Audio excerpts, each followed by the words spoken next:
Hello, dear friends. I'd like to talk about this week's parsha, which is the parsha of VaYetzeh. These are the two parshas which talk about Jacob, Yaakov Avinu, VaYetzeh and Vayishlach. And I'm going to start with something from the Haftorah. The Haftorah, what we read from the prophet of Hosea. So he says in Vayivrach Yaakov, Sedei Aram. And Yaakov ran away to the fields of Aram, when of course he went to Laban's house. Vayavod Yisrael b'isha, and he worked for a woman. Uvisha shamar, and he watched over the sheep for a woman. Ubenavi, and through a prophet did God take Israel out of Egypt, and through a prophet did he watch over them. Moshe is called a prophet. In Genesis, in Bereshit, the only one who's called a prophet is Abraham. He's called the prophet. When Abraham comes to the area of the time, Gerar, where Avimelech is, and they say, "Is that your wife? Is Sarah your wife, or is she sister?" He says, "My sister." And God appears to Avimelech in a dream. He says, "Hashev eshet ha'ish kinavihu." Give back the wife of that man because he is a prophet. Now, what does this mean? So two people are called prophets. One of them is Avraham. He's called a prophet. And the other one is Moshe. Why are these two called prophets? Now, we have to remember, Yitzchak was a prophet. He also received at least one prophecy when God told him not to go down to Egypt in last week's parsha. So Yaakov received prophecy, famous prophecy of Beit El, which is this week's parsha, where he dreams of a ladder ascending up to the heaven and angels going up and down the ladder. So why is Abraham called a prophet and Moshe?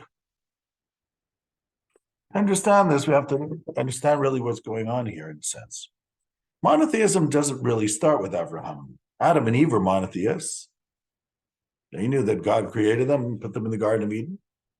Noah was a atheist, was a monotheist. And so were his children who were in the ark with him. So our sages say that paganism really started later, sometime at the time of Enosh, where it says, Az huchal likro b'shem Hashem. Only there did they use God's name in a profane way. And eventually it becomes dominant. Now, I've talked about paganism before, the idea of worshiping idols, which in a sense is trying to give a human being control over the spiritual world, which is, of course, imaginary, but that's what we try to do. In a sense, it's sort of like self-worship. And as I said many times, that God created man in his image, according to the book of Bereshit. And in idol worship, we create gods in our image because we're trying to control. Anyhow, Abraham, therefore, is a monotheist after many generations of polytheists, of those who are worshiping foreign gods. Now, God appears to Abraham, and he says to him, leave your house and where you were born and go to the land I'm going to show you. From then on, Abraham is receiving nivuah, prophecy. Abraham received a lot of prophecy. That's why it makes a lot of sense to call him a prophet. God appears to him many times and tells him what to do. And Abraham is very active. Isaac is very different than Abraham. Isaac is sort of like the inverse concept of Abraham. See, Isaac, as I mentioned when it came to the Akedah, the binding of Isaac, he becomes a very insular, internalized, introvert, spiritual person, almost living in a higher sphere. He can't go back with Abraham after that. experience. I mentioned maybe a week or two ago that he goes to live with Ishmael in that area, Be'er L'chai Roi. And it's very hard for him from that time on in the physical world. Avram has to bring a wife to him. He can't seem to do it himself. There are things that he does, but he does it, I call him the passive force. He's not the same exact active person of Abraham.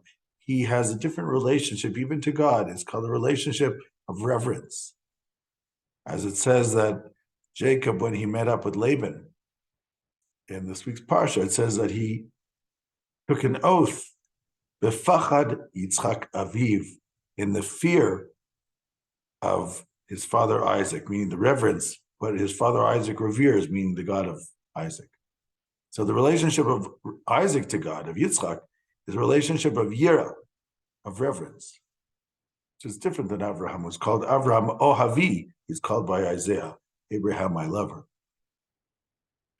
So it's sort of like an inverse relationship, but a continuation of Abraham. In a sense, Yitzchak is so involved in the spiritual world, he doesn't need to hear God talking to him. He's constantly in this sort of relationship with God because he's living less in the physical world and he's constantly in this sort of like relationship, let's call it. So he doesn't need God to talk to him. He knows exactly where to go.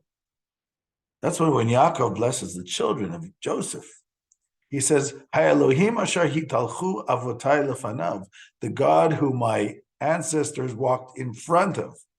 Just like Abraham, Yitzchak is self-propelled. He knows exactly what God wants.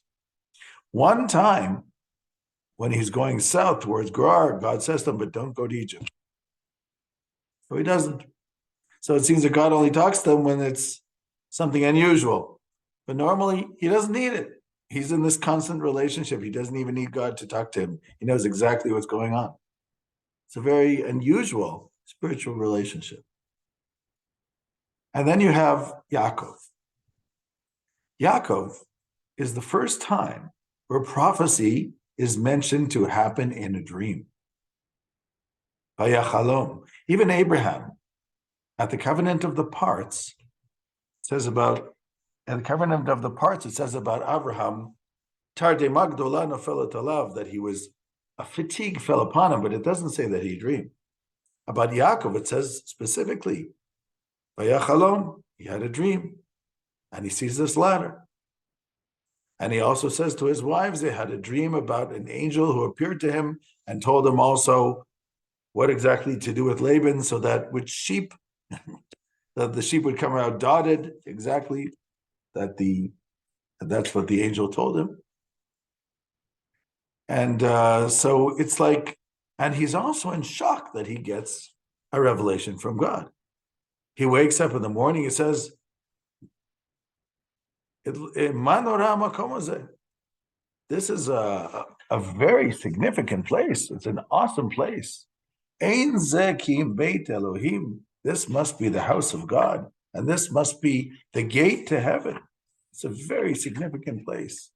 And he's really shocked about it. Manora, hamakom hazeh, can't believe how awesome, how inspiring, how special this place is. And he says, God is in this place, and I didn't even know. So Yaakov receives his first prophecy, and he is totally blown away by it. And this is the first time we see one of the patriarchs who, it's a very, very special moment. In other words, prophecy is becoming a little bit more scarce. Yaakov gets this prophecy approximately 3 times. First is the first one in Beitel. Then, of course, the angel who appears to him and tells him what to do with Laban years later, like 21 years later. And then, of course, God appears to him also and says to him, get up and go to Beitel. And God appears through an angel again. In Maimonides' Guide for the Perplexed, it says that when God appears through an angel and through a dream, it's a lower level of prophecy than if there's no angel or if it's not exactly like a dream state.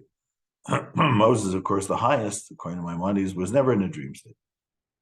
Question him whether other prophets can be in a dream state or not, meaning if it has to be or not, between Maimonides and Nachmanides. But anyhow, so it seems that Jacob, it's called a dream already. He mentions that it comes through an angel. It seems to be a slightly lower level. And it happens, and each time the angel or the voice of God says to him, I am the God from Beit El, the one that you met years ago, in order to put things in the context for him to understand it. Because that was a very pivotal moment and experience for Yaakov. It was his point of clarity, as I've mentioned one time. It's when all of a sudden his life comes together and things start making sense for him. As Yaakov will say next week's parsha, Hasiru et Elohei anechar mitochachem, take away all the foreign gods from your midst and let's go up to Beit El. Let's renew the covenant with God, as he says at the end of next week's parsha. Yaakov is this now, he's on the frontier. He's between the land of Israel and going down to Egypt. And eventually he goes down to Egypt following Joseph. And then prophecy stops. And Joseph doesn't have prophecy, he has dreams only. His dream is a true dream, the famous dream of the sun and the moon and the stars bowing down to him.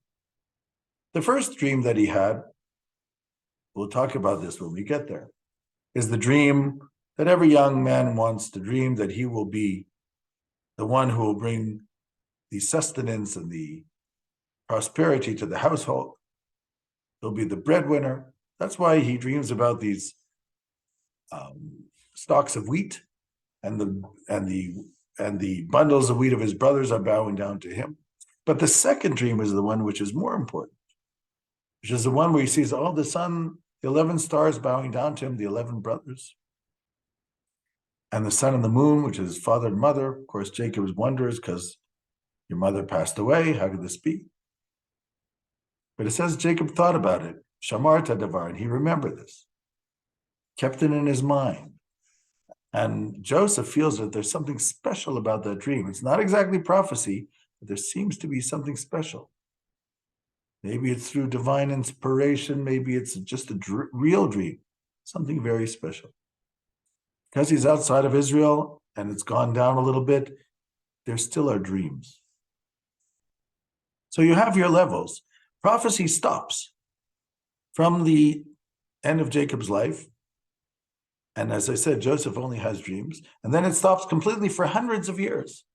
According to our tradition, the 210 years that the Israelites were in Egypt as slaves, and only restarts with Moses. So Moses is the one who again is called the prophet. So you had Abraham the prophet, who starts prophecy again, since Noah, possibly. And it continues until Jacob. When Jacob goes down to Egypt, it's taken away, or at the end of his life, and then disappears for over 200 years, comes back with Moses. Moses receives it because he has to bring the people out of Egypt and bring them towards the land. And his prophet's of extremely high level, according to our tradition, the highest possible level of a human being. As it says at the end of Devarim, Deuteronomy, Lo kam Yisrael Navi Moshe, there never was in Israel a prophet like Moses who knew God face to face. Asher Yidao Shem Panim al Panim. And Maimonides says there never will be. This is considered the highest level of prophecy. That continues all the way to the time of Malachi, the last of the minor prophets, who says, Zichru Torat Moshe Avdi, remember the Torah of Moshe, my servant. So you have here a phasing out. Prophecy which starts and a phasing out, at least temporarily, for a few hundred years. So these two individuals are called prophets. Abraham, who starts phase number 1, and Moshe, who starts phase number 2. There is an interesting hint to this, because Yitzchak, in numerical value of his name, what we call gematria in Hebrew, is 208. Yitzchak, Yud is 10, Tzadi is 90, Chet is 8, and Kuf is 10. Kuf is, 100. So it's 208. 208 is God's name, the tetragrammaton, Yud Ke Vav Ke, which is 26 times 8 is 208. So 26 times 8, that's Yitzchak. Yaakov, so you can see in the name Yaakov is 182, and that's God's name 26 times 7. Joseph, Yosef, you have the 60 there and the 80, that's 140, it's 156. And 156 is God's name 26 times 6. So you see here, things are going down. Isaac is 8. 8 represents the supernatural level because the days of the week are 7. 7 represents the natural world. 8 is one more, like the Brit Milah, like the circumcision, which is on the 8th day. And by the way, Isaac is the first individual to be circumcised on the 8th day. Abraham did it at a much older age, and Ishmael also at an older age. Isaac is the first one to have it on the 8th day. His prophecy is on the level of the 8. It's called above nature.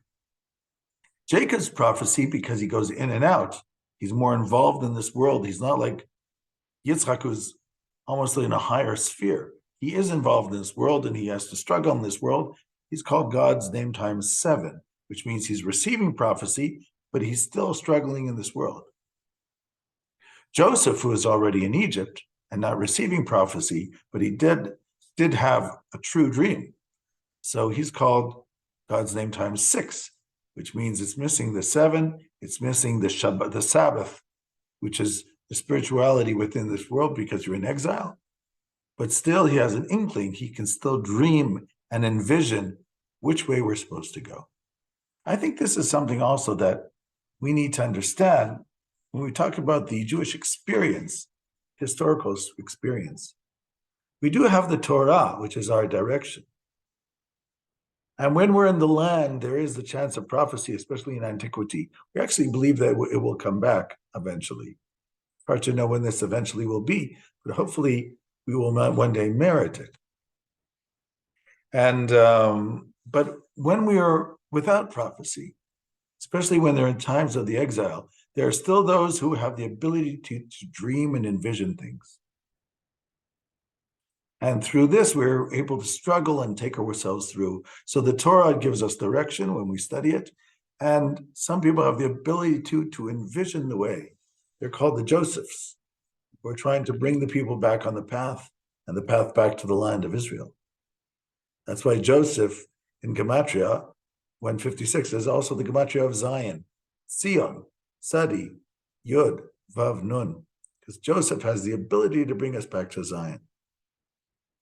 And meaning it's that force, it's that power to take us out of the diaspora, out of the exile. That's why Moses makes sure to take Joseph with him, because Joseph says to Moses, to his brothers, the day will come when God will remember you. And when that happens, take my bones therefore with you when you leave. And that was the code that when Moses came to the people, he said in the name of God, this is what the God of the Hebrews is saying, I remembered you, which is the same language that Joseph said to his brothers. And they knew that that would be the sign. Moses says this, and when Moses does leave Egypt with the Israelites, he personally takes the remains of Joseph with him to be buried in the land. And eventually, Joseph is buried in the city of Shechem, today the city of Nablus. So, there are two things that has to be said here. Number one, Yaakov. Even in Yaakov, who is at this frontier, crossing from the land of Israel into the exile, who's still receiving prophecy, his prophecy is his moment of clarity. So the same thing with Joseph. When you get this envisioning of the right way, through embracing Torah and through connecting to God, and you get this idea of which way to go, this eventually becomes your point of clarity. And then you have to follow it. because we don't get so many points of clarities in life. Some people go through all of their lives and they don't really know why they were here in the first place. So if a person can get that point of clarity sometime in their life, it makes it all worth it. And there are some individuals who are able to do that by introspection, by study, by connecting to Torah, by connecting to God through prayer. And they can reach this point of clarity sometimes even without prophecy, where all of a sudden you start to feel like, I think I know why I'm here. So this is something I wanted to point out, that we can look at these two people who are called prophets, Avraham, and it continues until Jacob, and then Joseph is the dreamer. But Jacob's prophecy is already called a dream, and Joseph is just the dream. And then it continues with Moses, all the way to the end of Malachi, the last prophet of our tradition in antiquity. Shalom, shalom.